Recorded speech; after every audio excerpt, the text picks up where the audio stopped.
You hear that in the background?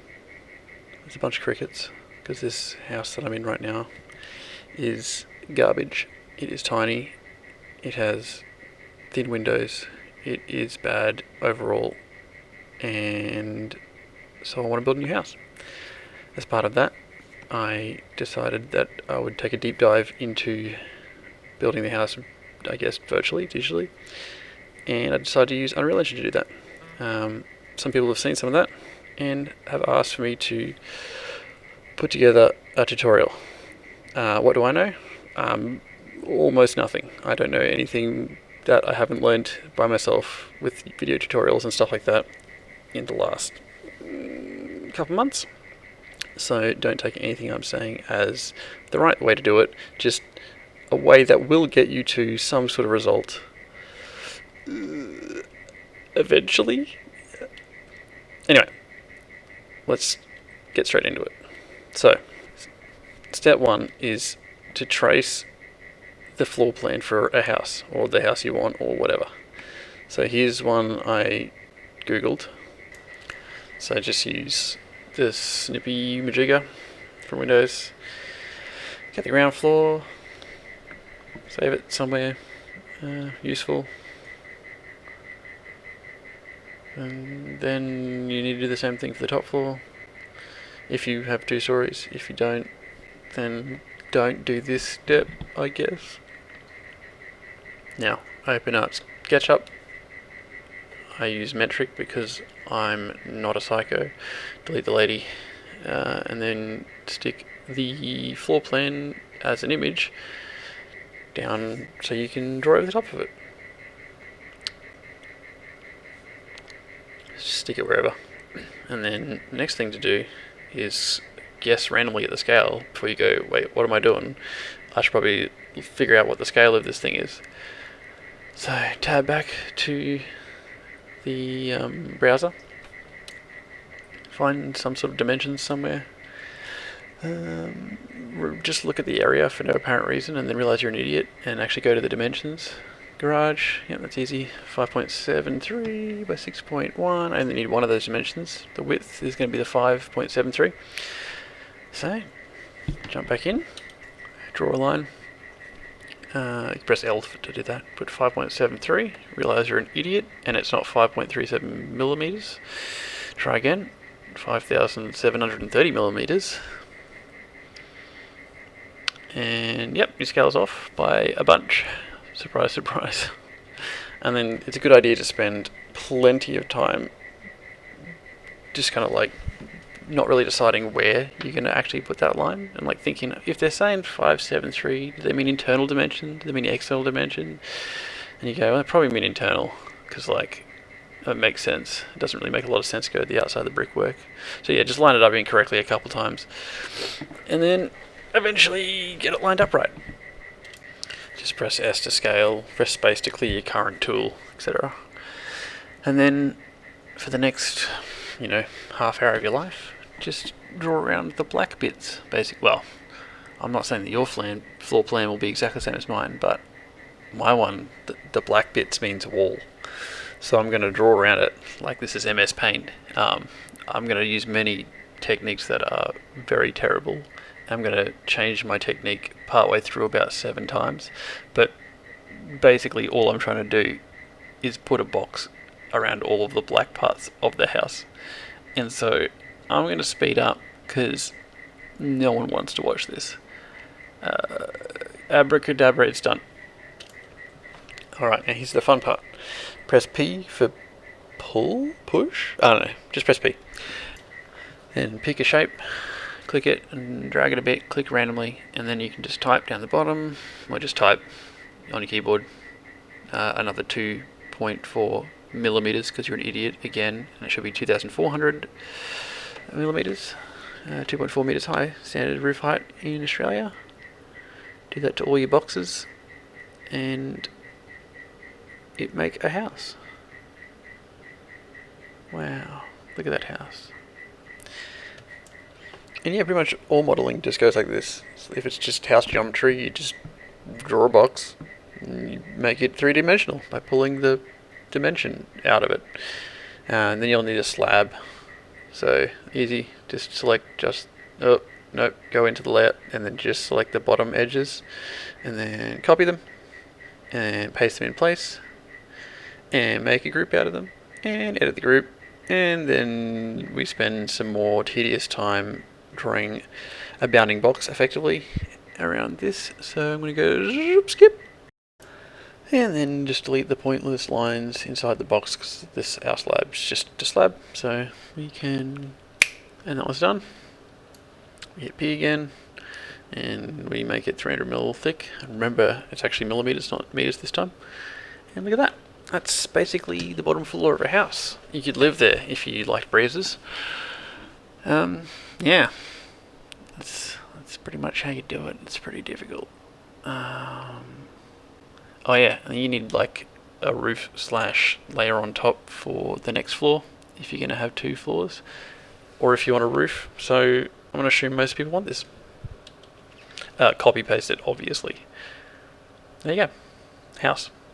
Don't worry, you can keep updating your model in Unreal, so you can just do as much as you feel like doing and then chuck it in Unreal, and then when you want to do some more, you come back into Sketchup, do a bit more, then jump back into Unreal and update it. So don't worry about making it perfect yet. So save it and then hit the export to Datasmith button that you don't have because you haven't installed that plugin. So at this point, probably just pause, install the Datasmith plugin for SketchUp, and then that button will appear, and then open up Unreal Engine. I'm using UE5. It's pretty good. You can Google how to install it. I'm not going to tell you that. But anyway, open this up, create a new first-person project, name it however you want to name it, do accept all that sort of stuff, and you can just tick ray tracing. I don't know if you will end up using it or not, but I'm going to tick it and click create. Now, this took me by surprise because I forgot. I've only ever done like 1 or 2 projects in Unreal, and I forgot that it does like shader compilation for a long time, a really long time. I actually, yeah, it's surprising. So anyway, go somewhere else. Just leave the house. Come back later. It's not going to be done for a long time. Honestly, in hindsight, probably start doing this before you start modeling the house, because by the time you finish modeling the house, it might be loaded, if you're lucky. So I'm going to just show you the clock and skip until when it's loaded.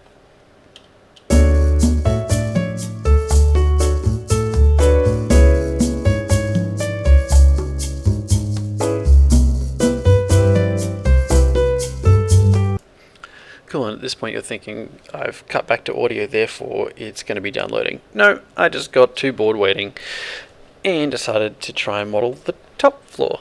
So let's just do that real quick.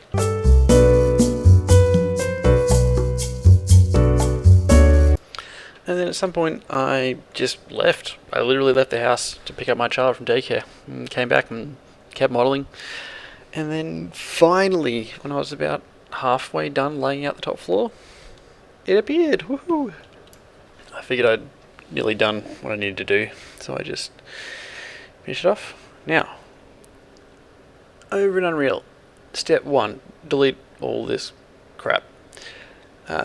If you delete a folder in Unreal, it doesn't do anything. Everything just goes to the folder above it. It makes no sense.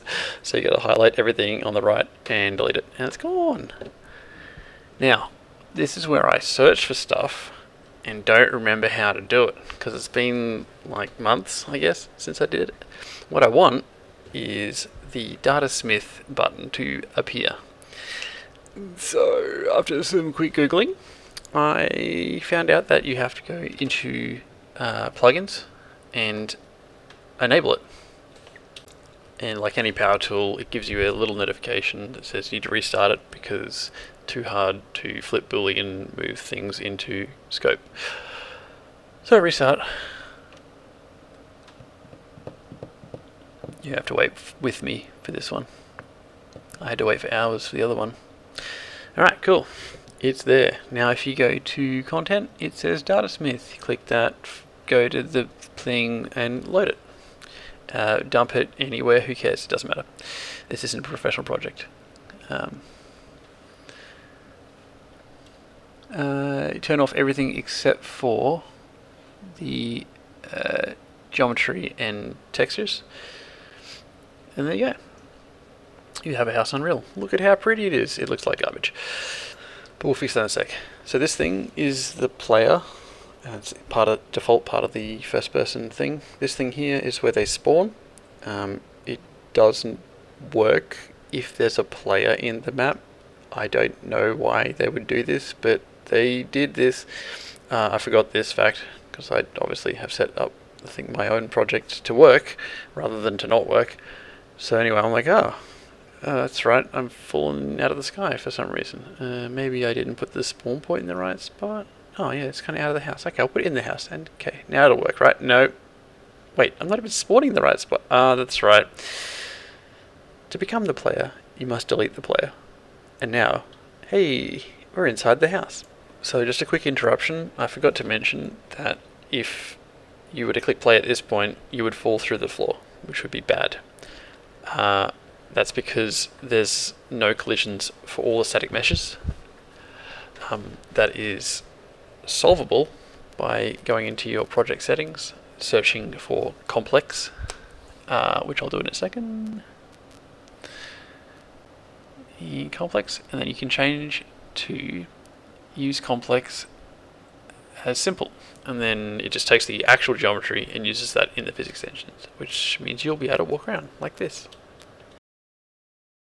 And it looks terrible. In fact, it looks, I would say, not very good. That's my rating of this game. Not very good visually. So let's fix that. So the reason why it looks like garbage, I randomly click around and try and figure out, but I'll skip ahead to it. You need a sun sky. It gives you a directional light, a skylight? Yeah, a skylight. That's like the default that's added. But if you Google enough, it'll be like, no, don't use that garbage. Of course you wouldn't use that. Why would you use that? That's just the default. So it's deprecated even. Like, no, use this thing that you have to Google for to find out. But anyway, so yeah, you Google Unreal Engine Sun Sky, and then it's like the first non-ad link. And Australian internet. There we go. And then you just read it, and it says you need to do some plugin thing. So you like look around the page and try to figure out what the hell they're trying to say. Okay, oh yeah, that's right. You go to edit maybe, yep, plugins, and then type sun. Oh, yep, that one. Enable it. Oh yeah, you have to restart the editor. Then you can click create. You type sun sky, and nothing appears because the search only works on the top level.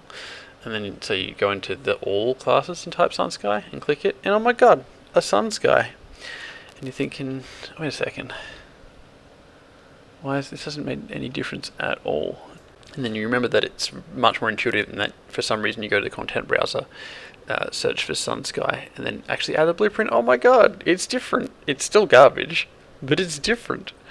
Now you might be thinking, why am I currently being flashbanged? And the answer is, for some reason, the default brightness of the sun is 70,000 lumen or something, which is probably physically accurate, but doesn't render usefully. So I don't know why they would do that, but anyway, just change the directional light. Yeah, from 75,000 lux to like a more reasonable 100 lux. Hey, look at that. And because lumen is the default, it's already amazing. Okay, fair enough. Like, there's no textures. And oh yeah, I can't walk through the door because like I'm too big. My character model doesn't fit through the door. But it's pretty good. It's going alright. So to fix the character model not fitting through doors problem, you just change your collision size on your player. So go to first person BP, go into blueprints, go into first person character. I'll drag it from the other screen. Here we go. And then go to the viewport so you can see it. And see that little mesh thing? In my version, I scaled it And I went to do it again here, and went, this is terrible. It like squishes the gun and stuff and looks dumb. And then I like looked down a bit and went, oh, there's like a setting for it. You can just change how big the collision size is if you like read things. I'm not really a big fan of reading things, so that's why I don't find out this stuff. But anyway, yeah, look, it says radius, and you can make it not as big. Oh, look at that. Skinny boy. And now, for some reason it's in a window. but now you can go through doors and that. How cool is that?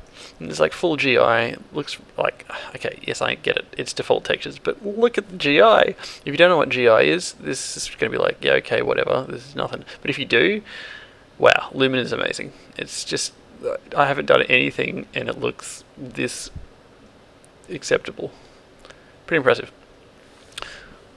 Alright, so obviously the next step is get some textures. To do that, you need to actually allocate two surfaces in SketchUp where different textures are. Because by default, SketchUp's just like, yeah, here's your geometry, and it's all one texture. So it only gives you one spot to have a texture. So Unreal only has one option to change the texture per object. So you need to go to SketchUp and just paint things randomly. It doesn't matter, as long as you use the same paint bucket tool for the same texture, then you'll have this, they'll all be kind of like linked, I guess, in Unreal. So yeah, just go pick whatever you want in SketchUp, save it, export to Datasmith, and then flick back to Unreal. So go to your content browser, find your imported thing, the little Datasmith scene, right click and re-import. Don't change any settings, and look at that, it looks exactly the same. There we go, and textures are rendered now. Still looks terrible, still useless, so it's where we can use Quixel to get some free nice looking assets, so things like tiles, etc. I want tiles on the ground. Gotta say, Quixel doesn't have a particularly excellent set of just like normal tiles. It's got kind of like, I don't know, artsy or like whatever. But these ones are shiny, and shiny looks nice. So I'm going to download that after I sign in. You can change the quality of the texture if you want. I go high, looks good. It's up to you. Download it. They're pretty big, or it's pretty slow. Doesn't really tell you much, but takes a while on my machine. Once it's downloaded, you click add to actually add it to your project, and then you can go find other assets that you want. It's a bit of a tedious process, but whatever. I also got a wall. Not quite what I want, but if you scale the texture down, it looks like drywall, but it's been painted. So cool, add that, and then just guess randomly at which slot is the color that you want it to be, and guess incorrectly, obviously. Oh, there it is. It's on the side. It's very small, so that's fine, whatever. We'll try different slots. Top one. Yay, tiles. And you'll notice they're really small. I don't know why, and if anyone can tell me, it'd be really helpful, but all textures are too small for Datasmith. So just oh my god, I'm going to rewind and talk better. So to fix the scale and texture, click the material, click edit, the window will appear somewhere. So in the parameters, you can turn on tiling and whatever, and just drag the basically brightness slider down, and it will affect the scale. Just play with whatever looks good. I'm sure you could line it up to actual size if you wanted to, but meh. Close that, and look at that, it's tiles. And they've got really nice reflections and everything. Screen space reflections, I believe, but still very cool. Actually, it doesn't just have screen space, it also has global reflections at lower quality, but still pretty cool. And then you can, if you click on an object, you can right click it and go select all the same material, and then you can find what's probably the same material you want to change, and change it to like wall color or whatever. And there you go. So if you hit play, you can get the full first person experience. Those reflections, looks amazing. I'm just blown away by Unreal. It's just astonishing what you can do. But yeah, look at that. This could be any AAA title in terms of how high the quality is at release. But yeah, I'm going to probably stop here because I've already rambled for, oh my god, what was that, 19 minutes? 19 minutes, that's ridiculous. Yeah. So yeah, I'll probably add some like interior stuff and windows and like a planet underneath it that you can not fall off into oblivion. But yeah, that's where I'm at so far. See you next time.